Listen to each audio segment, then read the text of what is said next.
श्री परमहंस देवाय नमः। लीलास्थली महापुरुषों की मोती बाग उद्यान, नक्शा जिसका उतारा धुर से सतगुरु दया निधान। प्रातः समणीय तृतीय पातशाही भगवान जी ने मोती बाग में अनुपम लीलाएं करके इसे विशेष बनाया। फिर श्री सतगुरुदेव भगवान जी पंचम पातशाही महाराज जी ने इस भूमि को अति विशेष रूप प्राकृतिक सौंदर्य प्रदान करने के लिए इस ओर विशेष ध्यान दिया। इस स्थान पर आप जी स्वयं नित्य प्रति सैर करने हेतु आया करते थे।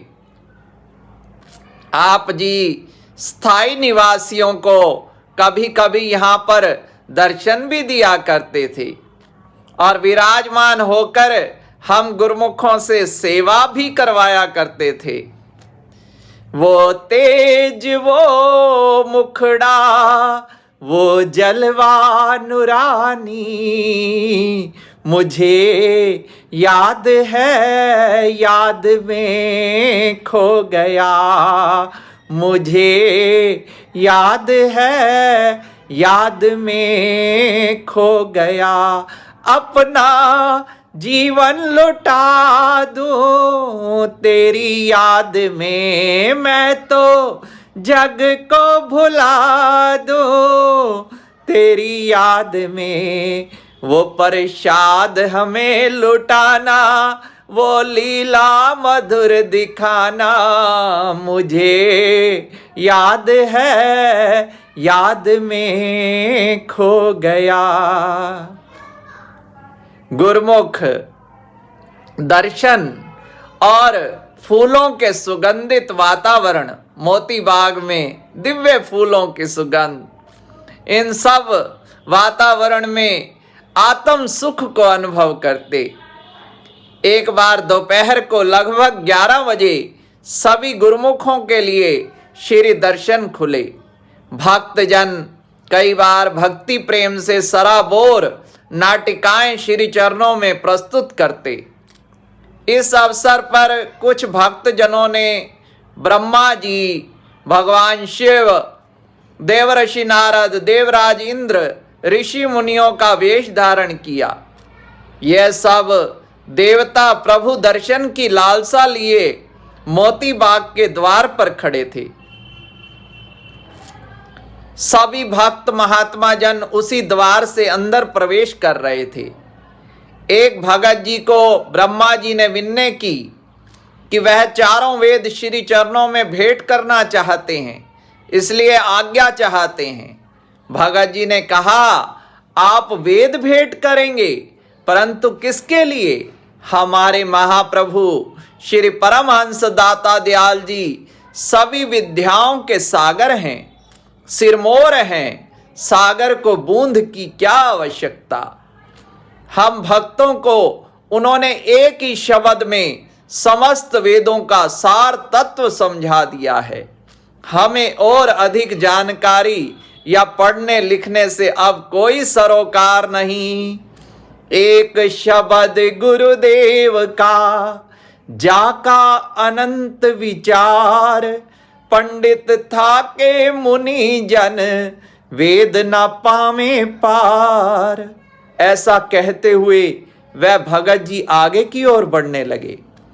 तभी भगवान शिव जी ने उन्हें अपनी विनय सुनाई। मेरी चाहना केवल प्रभु दर्शन की है। श्री चरणों में प्रार्थना करना कि मुझे श्री दर्शन देकर कृतार्थ करें। भगत जी ने कहा, अवश्य आप यहाँ द्वार पर ही प्रतीक्षा करें, मैं श्री चरणों में आपकी विनय पहुंचा देता हूँ। उधर देवराज इंद्र पारिजात वृक्ष अपने हाथों में लिए खड़े, जिसके एक एक पुष्प में समस्त रिद्धियां सिद्धियां व्याप्त होती हैं। उन्होंने भी भगत जी से इसी प्रकार विनय की कि वृक्ष को चरणों में भेंटा करना चाहते हैं। भगत जी ने कहा, हमारे श्री गुरु महाराज जी के मोती बाग का प्रत्येक फूल पारिजात है। ऐसा कहते हुए वह भगत जी मोती बाग में चले गए। भक्त जन परस्पर चर्चा करने लगे, ये कौन अनजान व्यक्ति यहाँ आ गए हैं। कोई स्वयं को ब्रह्मा जी, कोई शिव, कोई मुनि नारद और कोई देवराज इंद्र बता रहे हैं। लगता है कि ये सब देवता आज एकत्र होकर यहाँ आए हैं और इन्हें अंदर आने की आज्ञा प्राप्त अभी नहीं हुई है। इसी प्रकार वार्तालाप करते हुए कुछ देर में ही सबने कार का हॉर्न सुना। श्री प्रभु जी की कार मोती बाग के द्वार पर आ गई। कुछ भक्त जन, महात्मा जन साथ थे। श्री प्रभु जी मुस्कुराते हुए कार से नीचे उतरे और गुरुमुखों को फरमाया कि आप सब अंदर की ओर प्रस्थान करें। तत्पश्चात उन सभी देवता, ऋषि मुनियों का वेश धारण किए भक्तों को बुलाया और फरमाया कि घबराओ नहीं, अभी थोड़ी देर बाद आप सबको श्री अंदर बुला लेंगे, तब आप अपना भाव प्रकट कर लेना। श्री दर्शन खुले। गुरुमुखों ने आनंद व खुशी में झूमते हुए भजन बोले। तब आपने फरमाया, कुछ प्रेमी बाहर खड़े हैं, उन्हें अंदर बुला लाओ। श्री आज्ञा पाकर वे सब अंदर आए। अब श्री दर्शन के अनुपम नजारे एवं श्री कृपा को पाकर विनय करने लगे, प्रभु हमें भी अपने पावन श्री चरणों में स्थान दीजिए। एक भगत जी ने भजन आरंभ कर दिया। जे मैं होंदा दातिया मोर मोती बागदा तैनू नच के विखांदा। श्री वचन हुए। सभी देवी देवता ऐसे मानव जन्म को पाकर प्रभु के साकार रूप के दर्शन करने को लालायत रहते हैं। सबने नाटक में देख ही लिया है। मानव जन्म को पाकर आत्मा को परमात्मा में एकाकार करके लक्ष्य को पाना है। नाम की कमाई एवं भक्ति के साधनों में सतर्क रहकर सदा आगे आगे बढ़ना है, उन्नति करनी है। मोर, चकोर, पक्षी, पेड़ पौधों ने मोती बाग में जगह इसलिए पाई है ताकि महापुरुषों के वातावरण में आने से इनकी 84 लाख योनियां यहीं पर इसी योनि में कट जाएं।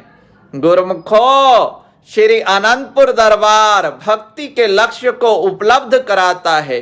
श्री परमहंस महान विभूतियों ने इसे तपस्या से परिपूर्ण कर मंजिल पर पहुंचने के लिए बेमिसाल इसकी रचना की है। यहाँ पर गुरुमुख प्रेमी पूर्वले पुण्य अर्थात कर्म, धर्म, यज्ञ, जप, तप सीढ़ियों को पार करके आए हैं। भक्ति की यह अंतिम आखिरी सीढ़ी है जिस पर चढ़कर जीवात्मा सदा सदा के लिए परमात्मा से एकाकार होकर उसमें ही मिल जाएगी। आवागमन के चक्र से छूट जाएगी। इस लोक में आनंद सुख से जीवन व्यतीत करते हुए परलोक को भी सवार लेगी। महापुरुषों की वाणी है, जिनने नाम ध्याया गए मसक्कत घाल, नानक ते मुख उजले केती छुट्टी नाल। श्री परमहंस शरणम गच्छामि।